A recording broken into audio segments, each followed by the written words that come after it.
Is it here yet? Pokémon Stadium 2 will be here on March 28th. Until then, $10 reserves your copy and gets you a collector's edition poster with tons of Pokémon. Okay, so who actually pre-orders Pokémon games? I mean, the purpose of pre-ordering a game is to make sure that you have it on release day. But when it comes to big Nintendo games and Pokémon, they pretty much never run out. I know that nowadays, GameStop will sometimes be like, yeah, we got like 3 copies of Monster Hunter Stories 2, so if you didn't pre-order one, you're out of luck. But trust me, there will be enough new Pokemon games on the shelves for at least 5 years, unless you're going for like a double pack or steelbook. But the real reason anyone would pre-order a Pokemon game is to get a sick pre-order bonus. You can reserve a copy of Pokemon Platinum and get this limited edition Giratina Origin Form figure. Deposit may be required. Pokemon is one of the biggest merchandising monsters, so they obviously have a bunch of stuff that you could potentially get. But the problem is that they're always different depending on where you buy them from, and even where you live. Sometimes you get cool figurines, and sometimes you get a sticker book. One of these is obviously more enticing, and spoilers, it isn't the sticker book. As far as my personal history goes, the first Pokemon game I actually pre-ordered was Pokemon Pearl. I remember that there was a commercial specifically advertising what I could get if I pre-ordered, and obviously I was duped. So on release day, my dad picked me up from school and brought me to GameStop to get my new game and a funky looking stylus. I would show you some footage of it, but unfortunately within a year of owning it, the Palkia snapped off of its own legs and the whole thing was ruined. The next Pokemon game I pre-ordered was Heartgold, and boy, this was a good one. I had gone to Target, and on release day I got myself a beautiful figurine of Ho-Oh. Of course, there was also a Lugia if you pre-ordered Soul Silver, but I was part of the Bird Up squad.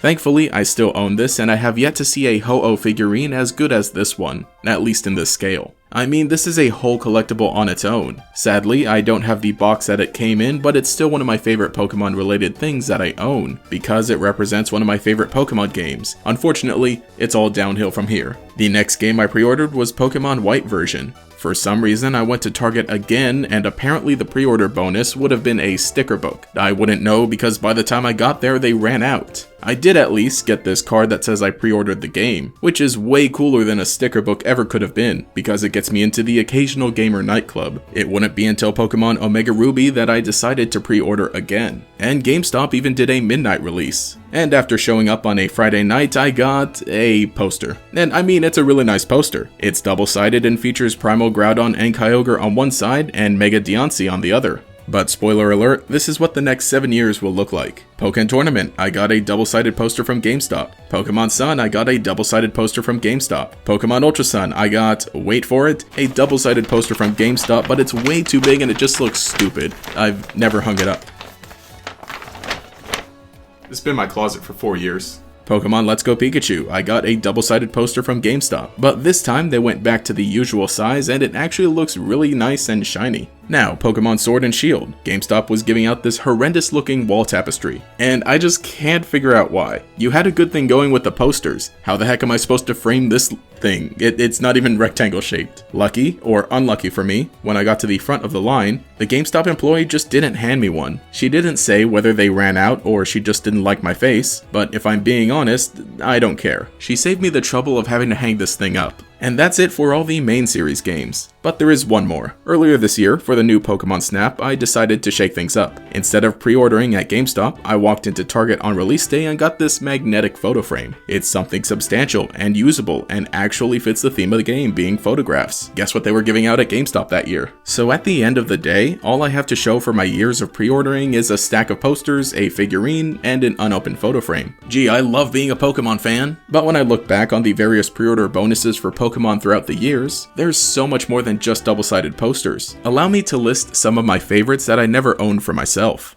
Fire Red and Leaf Green Shoulder Bag, Emerald version tin with a Battle Frontier booklet, Palkia and Dialga figurines in Japan, Giratina figurine, Ho-Oh and Lugia figurine, Arceus figurine, though I feel like this is the same one later included in some TCG products, but I'm not sure. Either way, I own this one that looks like the pre-order bonus one, Pokemon X and Y Pokeball game case from the UK and Australia, Primal Groudon and Primal Kyogre figurines, Solgaleo and Lunala figurines, Jirachi bonus disc with Pokemon Colosseum, Explorers of Sky DVD containing the anime special, Black Kyurem and White Kyurem NFC figures from Pokemon Rumble U, Red Lucario from Pokken Tournament in Japan. Have you noticed a trend? Posters and papers just don't really make for good pre-order bonuses. Something extra and collectible that brings the world of Pokemon to you is always the best. Although the absolute worst are when they just give you like 20 Pokeballs in game or something like that. But enough dwelling on the past, let's look to the present. Pokemon Brilliant Diamond and Shining Pearl are about to release, so what could we potentially get as a pre-order bonus? Amazon is continuing the trend of Pokeballs, but these are at least rare, being the Apricorn Balls. Best Buy has a Sinnoh starter keychain. GameStop is giving out a Palkia and Dialga pin set. Nintendo UK is giving out the coveted Palkia and Dialga figurines. Pokemon Center has plush keychains of the Sinnoh starters. I have no idea what Shop2 is, but they're in UK and they have the figurines as well as a double-sided poster. Target has a journal. Oh, and look, Walmart has the pens to write in the journal. So which one is the best? Obviously, the figurines and plush keychains, at least in my opinion. You get more bang for your buck, which is, well, zero. The worst are the pens from Walmart. You can get pens from almost anywhere, and just try saying Pokemon pens from Walmart out loud and see how stupid it sounds. I didn't really talk about pin sets overall just because I'm never really a huge fan of them. I mean, I own a bunch of Pokemon pins already from the TCG and I just have nowhere to put them. In the past, I would put pins on my backpack, but I don't really do that anymore. Maybe I should get like a pin board or something. But at the very least, it's like a flat version of a figurine, so it's okay enough. While I make it seem like figurines are the be-all end-all of pre-order bonuses, they really just show that effort is put in. The best pre-order bonuses are something that the fans would genuinely want and seek out.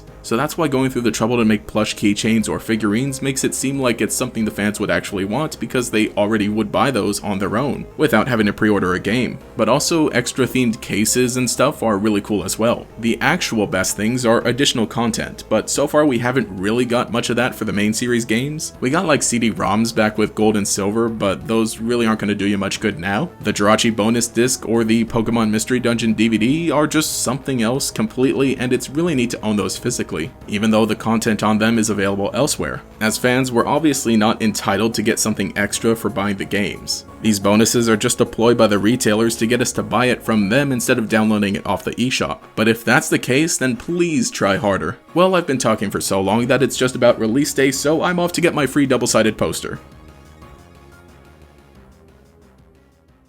But anyway, hey, this is GatorX, and let me know what you think in the comments below. If you'd like to stick around and show your support, there's the subscribe and the like button, all that stuff there. I'm also on Twitter as well. But anyway, this has been GatorX. Have a nice day.